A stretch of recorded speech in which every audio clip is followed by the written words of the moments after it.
desde el ojo hasta el papel, y sordas palabras que conspiran incesantes contra mí, me llevan preso ante ti, sin argumentos, sin sentencia, sin oír. Hola, ¿qué tal a todos? Pues vamos a tener nuestra primera sesión eh, de este curso de Biología Matemática 2 para este semestre. Y eh, quiero empezar hablando sobre sistemas excitables. Eh, un sistema excitable es aquel que bajo un estímulo externo puede pasar tres estados. Un estado quiescente, listo para ser excitado. Un estado excitado, que puede ser distintas cosas. Y un estado eh,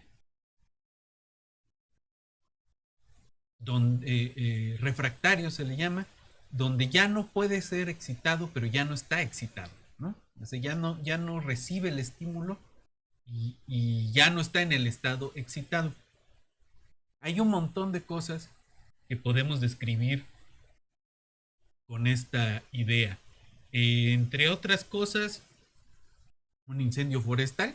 Un incendio forestal es un sistema excitable. Podemos considerar las componentes del sistema como los árboles del bosque. Eh, eh, el fuego es el estímulo externo. Las plantas, así como están, están listas para ser excitadas, para ser incendiadas. Y el, eh, el estado el estado refractario, pues es cuando ya se quemó toda la vegetación, ya no puede volver a quemarse, pero va a tardar un tiempo en regresar al estado eh, listo para ser excitado. Otro ejemplo, una enfermedad eh, infecciosa, una epidemia, podemos considerarlo un sistema excitable, eh,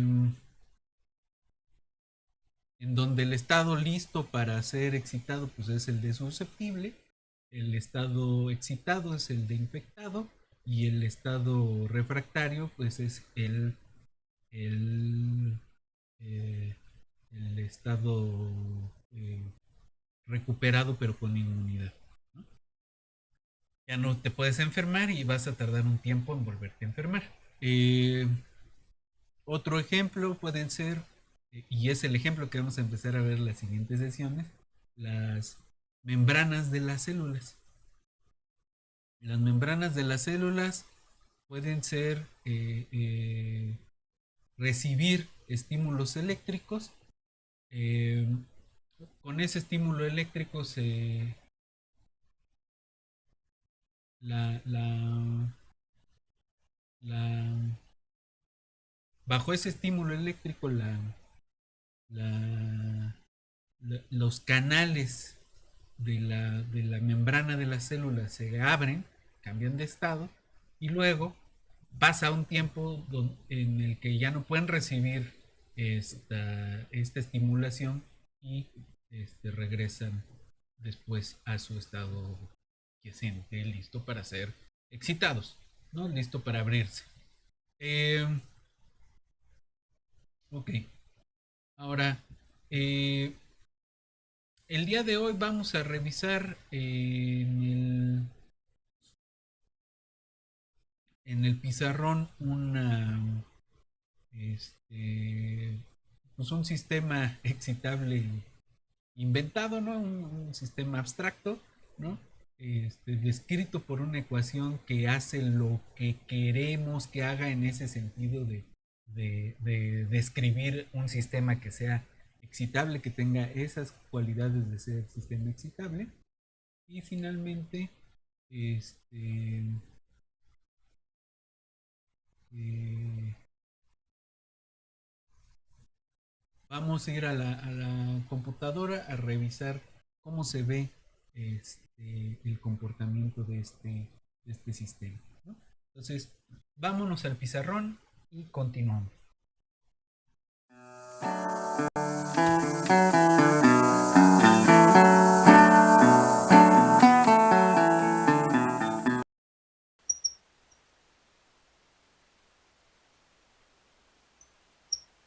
Y decíamos que había excitabilidad cuando hay un cambio de estado, ¿no? Tenemos un estado quiescente, tenemos un estado excitado y tenemos un estado refractario, ¿no? Eh, para pasar de aquí a acá se necesita un estímulo que sobrepase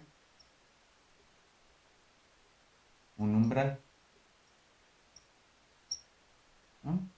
Y para pasar de aquí a acá, este, pues es cuando se termina el estímulo, ¿no? Pero la parte importante en es que regresa espontáneamente al estado quiescente o de reposo y después de un tiempo, ¿no?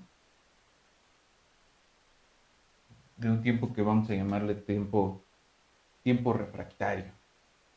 El, durante ese periodo refractario, el sistema no puede volver a ser estimulado.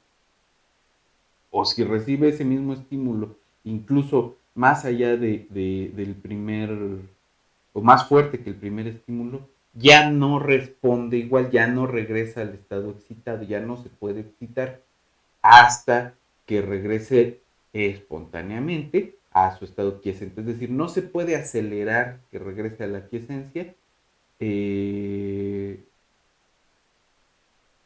pero ya no, hasta que pase el tiempo refractario, ¿no?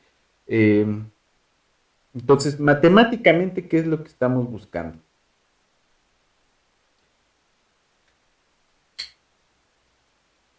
Eh, una vez que existe el estímulo, es decir, algo crece por ahí, el sistema cae en este estado, ¿no? Entonces, este estado tiene que ser, este, este de aquí tiene que ser estable, y este de aquí tiene que ser lo que se llama metaestable, ¿no? Regresa, este, eh, eventualmente, ¿no? Y ese de aquí es inestable, ¿no? Se queda aquí tantito y ¡pop! Se vuelve a ir hacia este que es estable y se regresa al primero, ¿no? Eh, ok.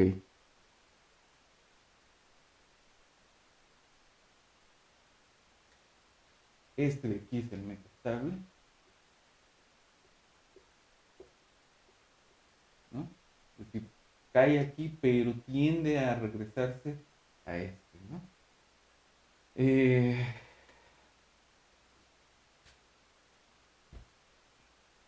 entonces necesitamos un sistema que tenga un estado estable, un estado metastable y que exhiba un periodo refractario, ¿no? Una cosa que es interesante y que sale de aquí, y podríamos regresar al ejemplo aquel de los incendios forestales, es eh, cuando ocurre un incendio y tienes un frente del incendio, ¿no? Va quemándose el material, va dejando esto que queda atrás todo quemado en estado refractario. Y si el frente de fuego, un fuente de fuego choca con el otro, lo que hace es anularse uno al otro, ¿no? Es decir, ahí está el frente de estados excitables y se apaga, ¿no? Porque ya no hay más material que consumir. Lo mismo ocurre con otros ejemplos de sistemas excitables.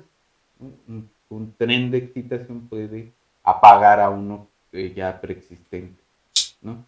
Entonces eso hay que, sería deseable recuperar.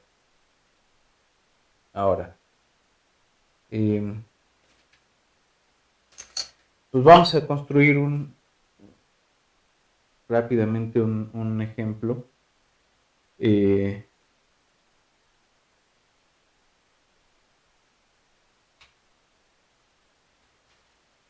Vamos a partir de la siguiente función, que es un polinomio que se ve bastante inofensivo.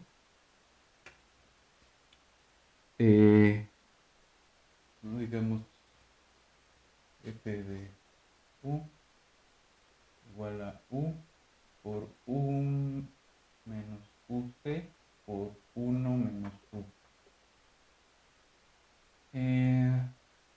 Y pensemos, el ejemplo que vamos a pensar es la, la ecuación diferencial u punto igual a f de u, ¿no? Esta es una ecuación este, homogénea, eh, que además no depende explícitamente del tiempo, ¿no? Eh, entonces eso nos facilita de alguna forma algunas cosas, pero pues vamos a ver, ¿no? ¿Cuántos puntos de equilibrio tiene este sistema? Pues está puesto de tal, aquí la UC es constante, ¿no? Eh,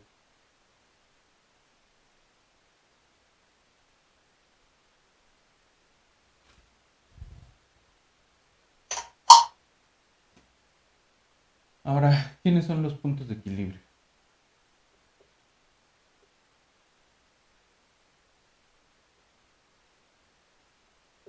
Pues de entrada ya vienen cantados el U idénticamente 0, el U idénticamente igual a UC y el U idénticamente igual a 1.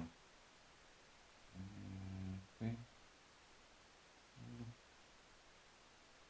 ok.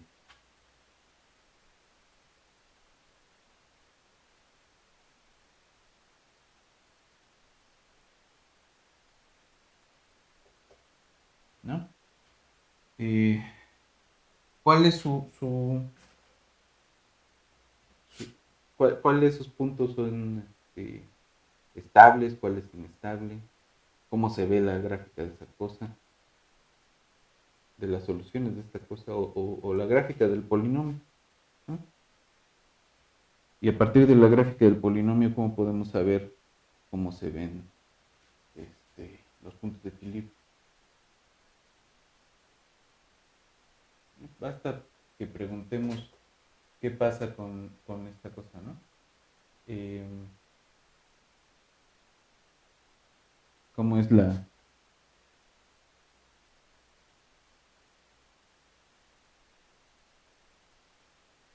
qué pasa si U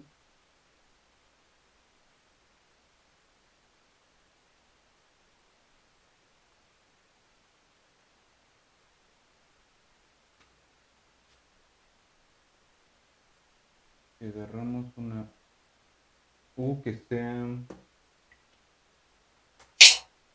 alrededor de cero? Tomamos U, tomamos U menor que cero. ¿Qué pasa con la función f de u?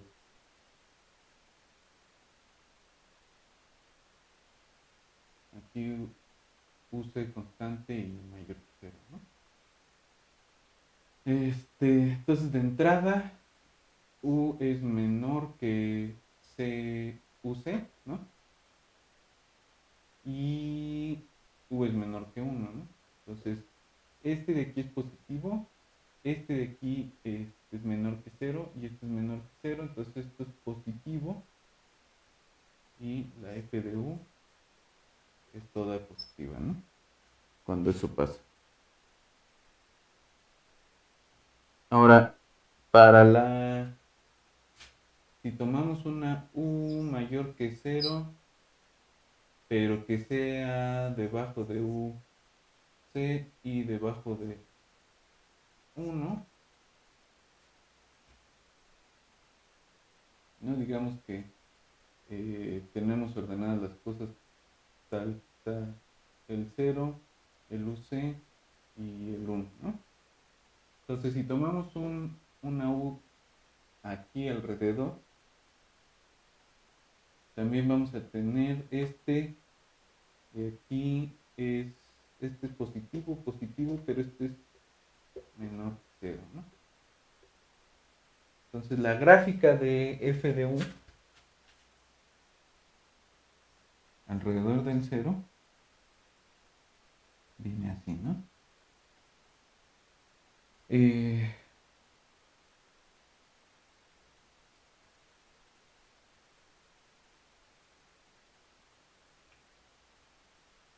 Luego el UC es mayor que 0 y si nos quedamos acá, estamos por debajo, pero si nos quedamos en U mayor que UC, eh,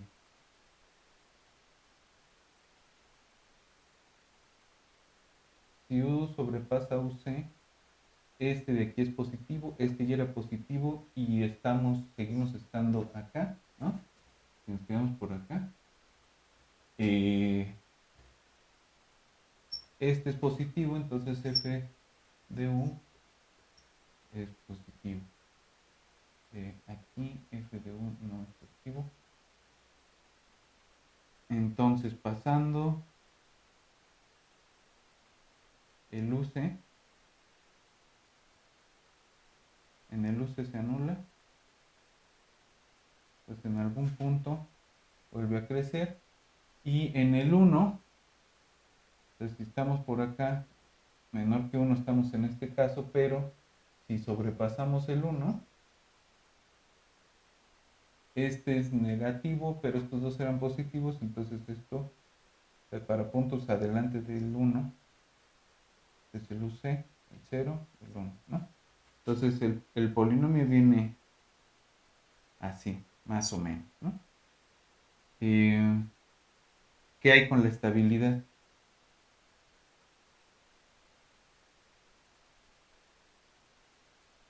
Pues este punto es inestable, ¿no? Este punto de acá es estable, pero este también.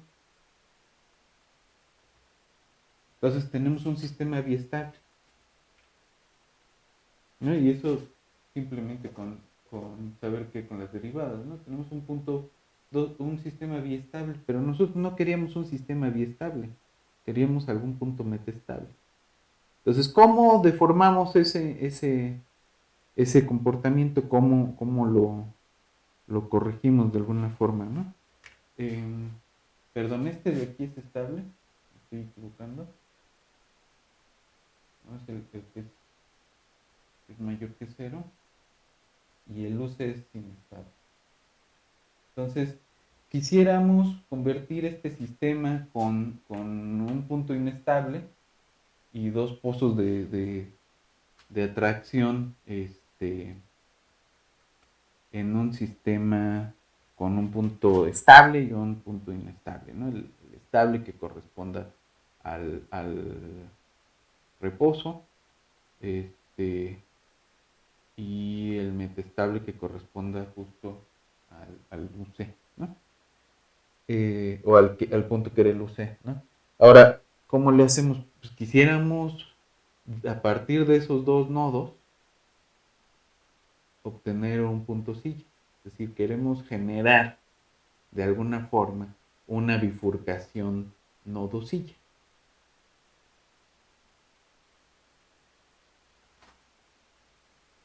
Entonces, fíjense que partiendo de ese dibujito,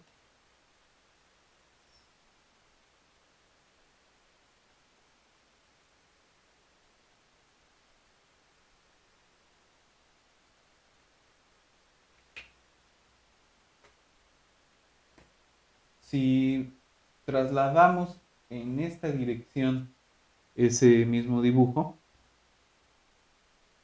tenemos por ejemplo esta curva y luego para otro valor tenemos esta curva.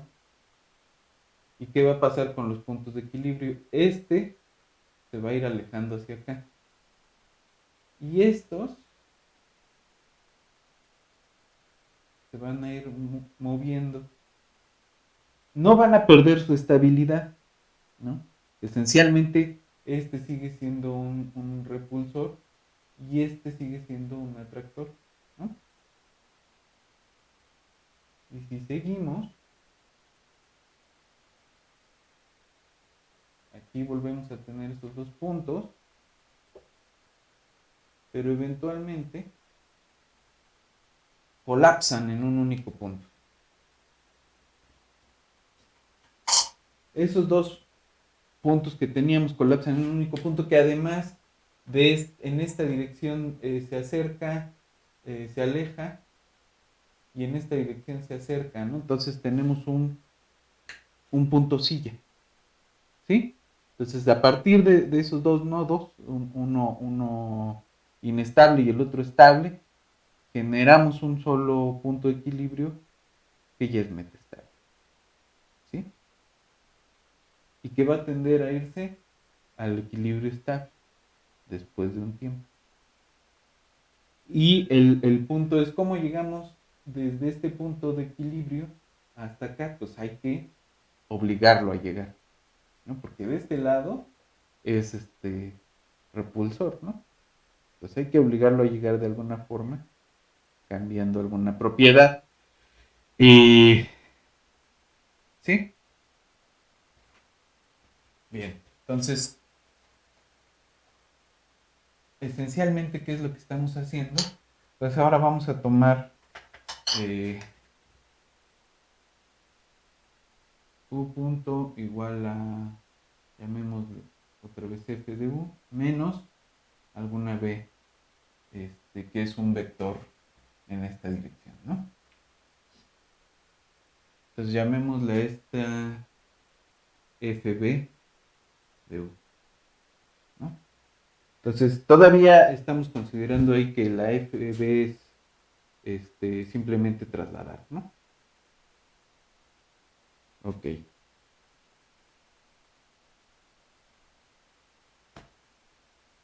Pero eso nada más nos va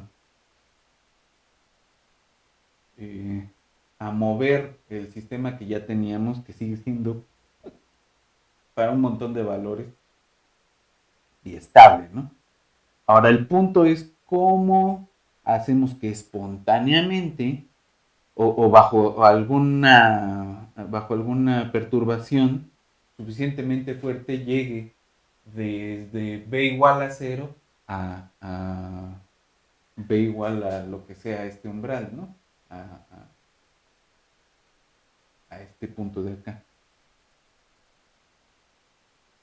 ¿Cómo lo hacemos bifurcar a fuerza?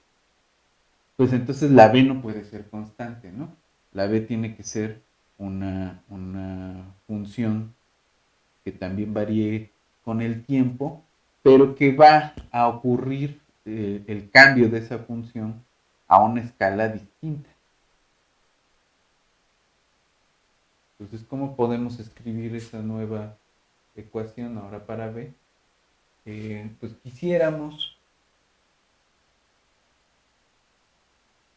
que creciera conforme crece U y o sea que tuviera una dinámica muy parecida, ¿no? Entonces que fuera de la forma crece con U, ¿no? Y decrece consigo misma, ¿no? Para llevarla al punto donde necesitamos, ¿sí? Pero no queremos que eso sea demasiado rápido. Entonces vamos a escalar esta expresión con una epsilon que puede ser, o que le vamos a pedir que sea, este, mayor que 0, pero muy pequeño, ¿no? Y o relativamente pequeña, ¿no? Que sea más pequeña, que sea de un orden más chiquito que el 1. Y la K es positiva, ¿no? Entonces tenemos ahora sí un sistema de dos ecuaciones diferenciales ordinarias que están acopladas, ¿no? Entonces tenemos U menos UC, 1 menos U, y este es B punto igual a epsilon por KU menos B, ¿no? Este menos B también. Y este es nuestro sistemita.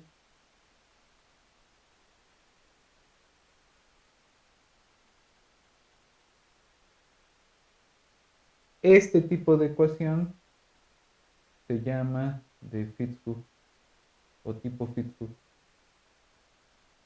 Nagumo. Y efectivamente representa un sistema excitable.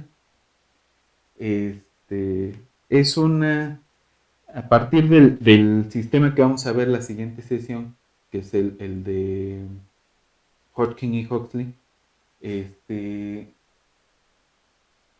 se puede reescribir el sistema como un par de ecuaciones de este mismo estilo, que es lo que está representando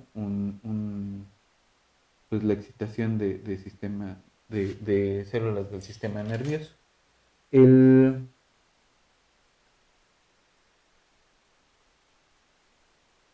ahora, este, vamos a ir ahorita a la computadora y vamos a tratar de ver cómo se comportan esas gráficas, porque en gráficas ese sistema, es decir, cómo se ven las soluciones, tanto respecto al tiempo, ¿no? Las soluciones numéricas, y cómo se ven esas soluciones numéricas, pero en el plano fase, ¿no? Cómo se ve al comparar la U con la B, o pensar que U varía con respecto a B.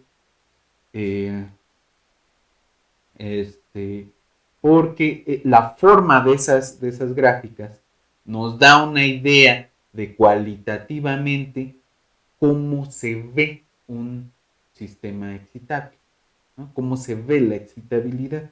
Entonces, vamos rápido a la computadora y pues hacemos la primera práctica de este semestre.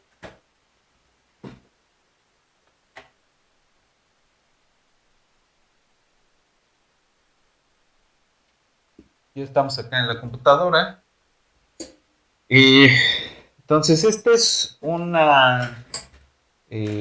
cuadernito de Python. Es el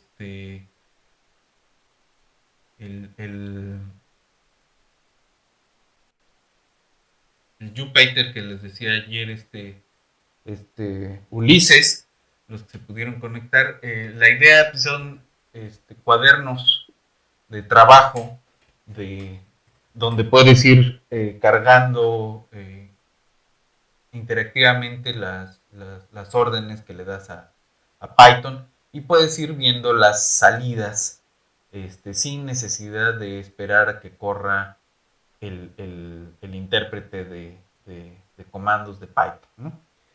Entonces, aquí lo primero que voy a hacer es cargar las dos bibliotecas que vamos a usar hoy, que son de las que vamos a estar usando todo el semestre. NumPy es una biblioteca que se utiliza para todo el álgebra lineal. Muchos tipos de datos los podemos cargar vía NumPy, y hay otros trucos que vamos a poder hacer después. Y matplotlib.pyplot es la biblioteca que sirve para producir gráficas de funciones, ¿no? También podemos producir otro tipo de objetos gráficos, pero eso de momento no nos va a interesar demasiado, ¿no? Ahora, vamos a tomar UC, ¿no? La UC que teníamos ahí en el sistemita primero, como constante igual a 0.25. Y vamos a definir la función f de u como u por u menos uc más 1 menos u. Perdón, por 1 menos u, ¿no? Esta es la forma de definir funciones a pata, ¿no? Se pueden utilizar también las funciones lambda, pero eso las vamos a ver con cuidado en una siguiente ocasión. Entonces ahí está. Y vamos a insertar una celda acá. Por ejemplo, si hacemos f de 0, tenemos 0, f de 1 debe ser 0, y f de uc también es 0, ¿no? Entonces, ahí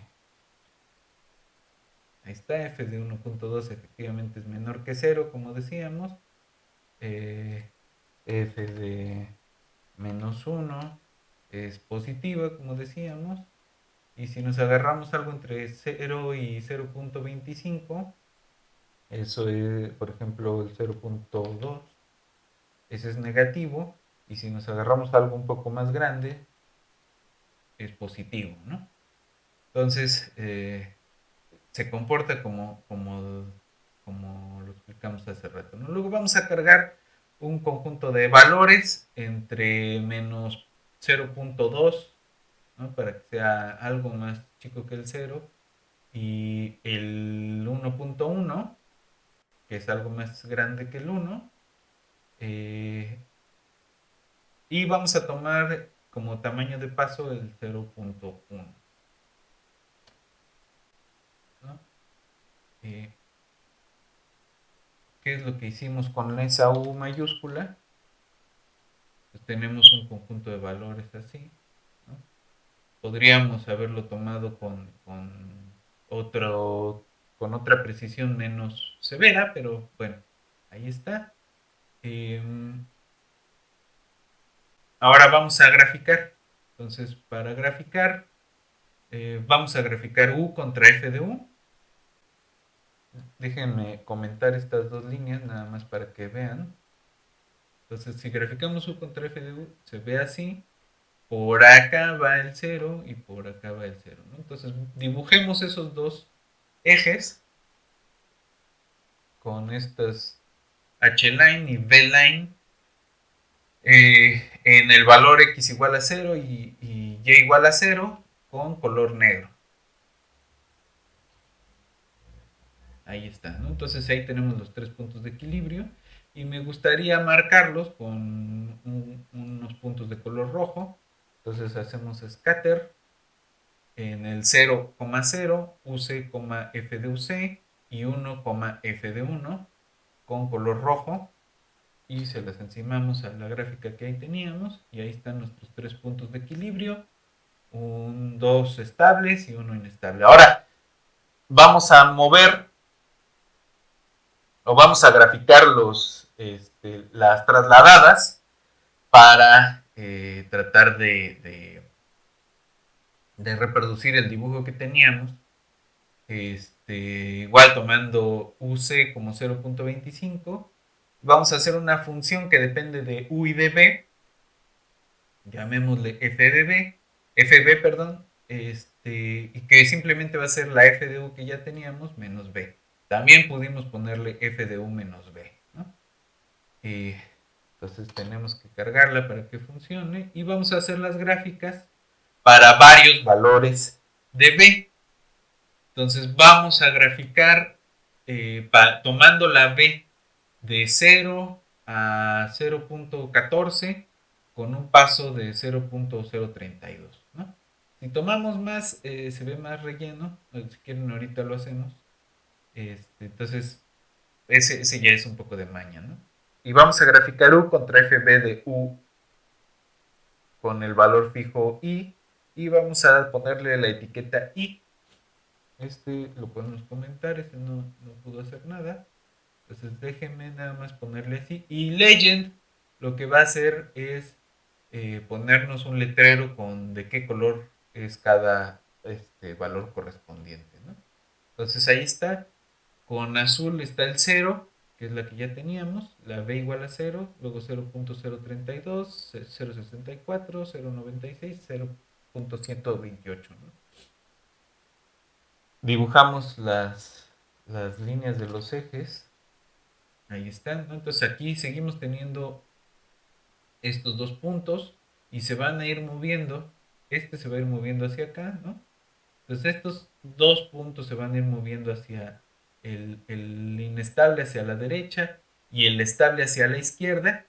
Entonces para el valor 0.032 seguimos teniendo esos dos puntos. El 0.064 dos puntos.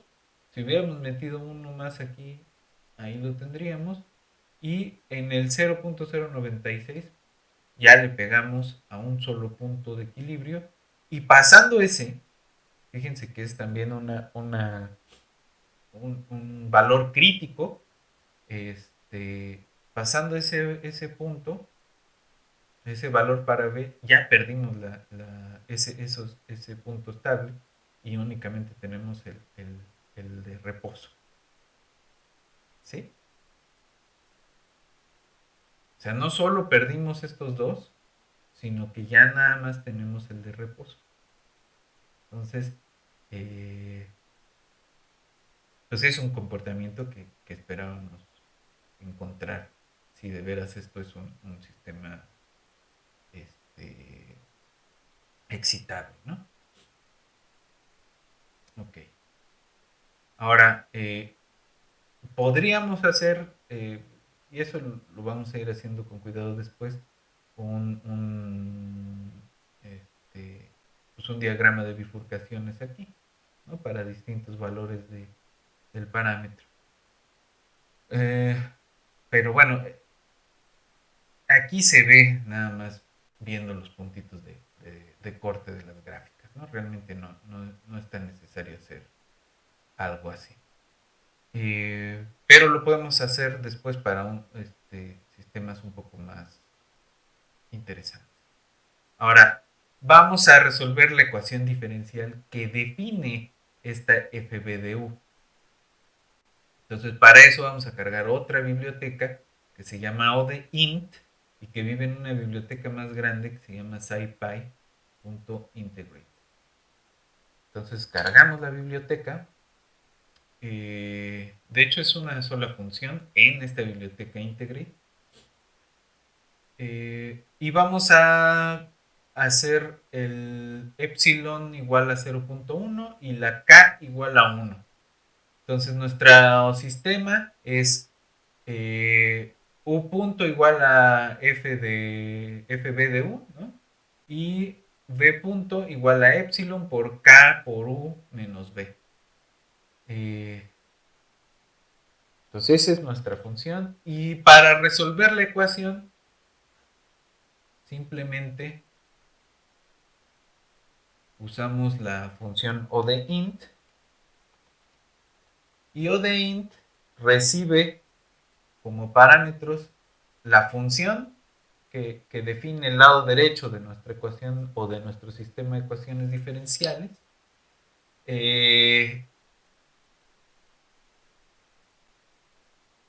Los, las condiciones iniciales, ¿no? Que en este caso U de 0 es 0 y B de 0 va a ser menos 0.2.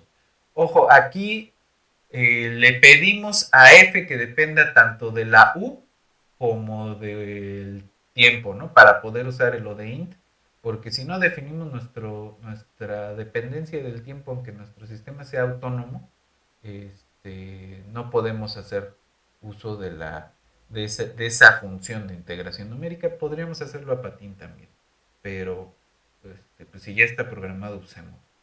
Luego, el tercer componente de esto es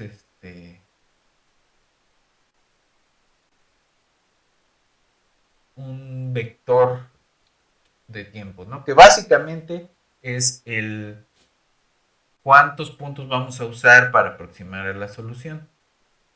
Entonces estamos tomando un vector de tiempos entre, si quieren, podemos poner este linspace por acá. poco arriba o abajo. Entonces el linspace lo que hace es partir del -1 y con pasos de tamaño 0.01 se va aproximando, ¿no? Eh,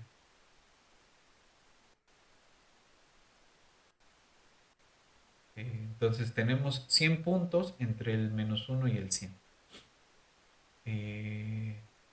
Ok. Si tuviéramos 1000 puntos,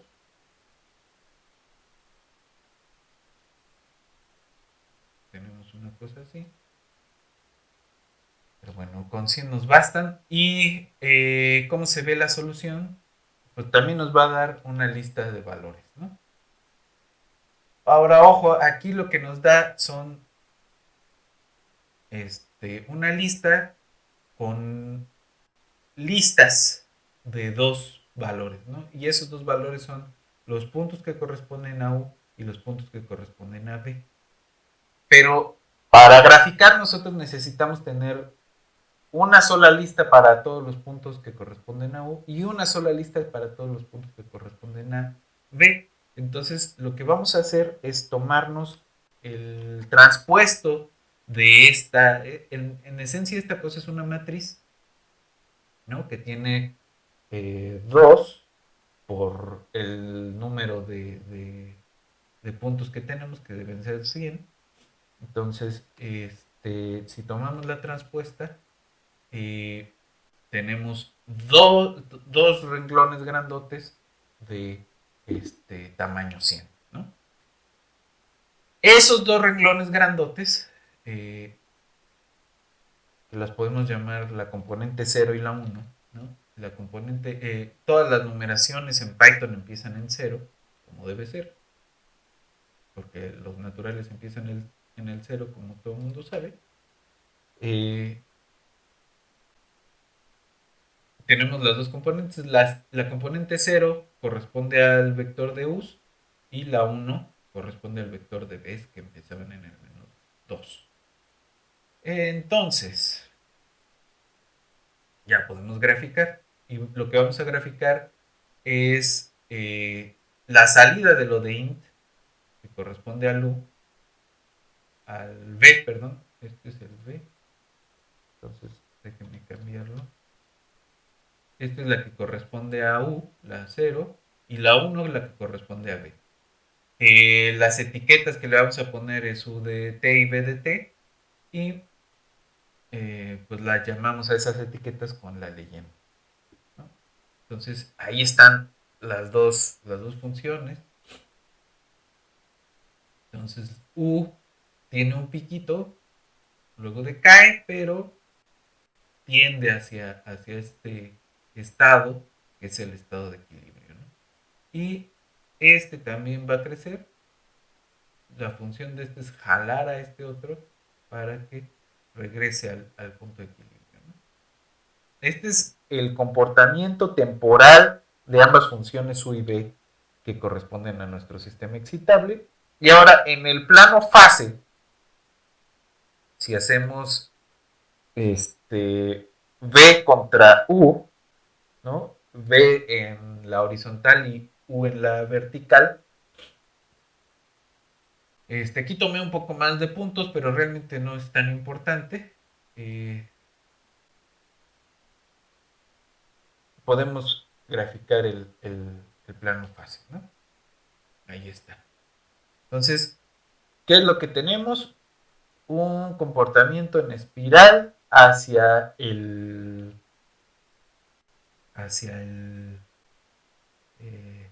punto de aquí, ¿no? Y eso es tomando esas condiciones iniciales. Si variamos las condiciones iniciales, ¿qué pasará? Digamos, vamos a tomar esta que ya vimos que sí funcionó y digamos que tomamos condiciones iniciales para el segundo o variémoslas un poquito nada más, ¿no? Tomemos valores entre 0 y 1, pero tomemos poquito, nomás 10, ¿no? Y lo que vamos a hacer es sumarle a las condiciones que ya teníamos esa J.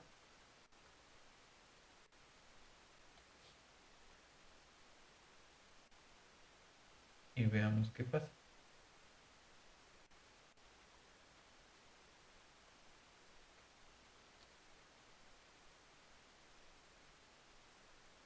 Entonces este es el primero, ¿no? De hecho podríamos ponerle como etiqueta la J, label igual a J, y que nos muestre saliendo del ciclo la leyenda.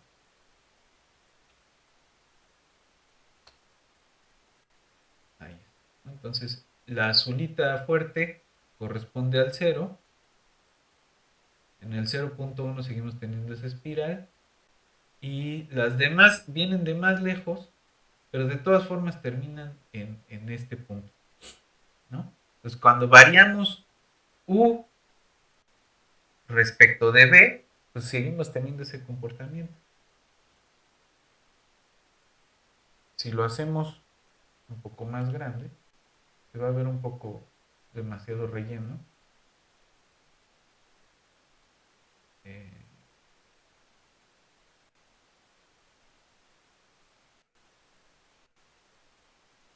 Ya debemos quitar la leyenda, pero se sigue viendo muy parecido, ¿no? Empiezan de lejos y decaen hacia el mismo punto.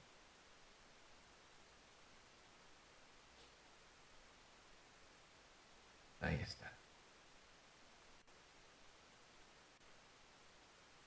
Entonces, pues con eso terminamos esta sesión.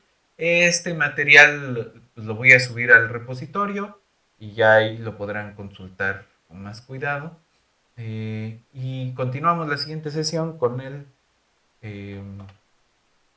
sistema, con el formalismo de Hodgkin y Huxley. Nos vemos en la que sigue. My mama was a tailor. She sewed my new blue jeans. My father was a gambler down in New Orleans.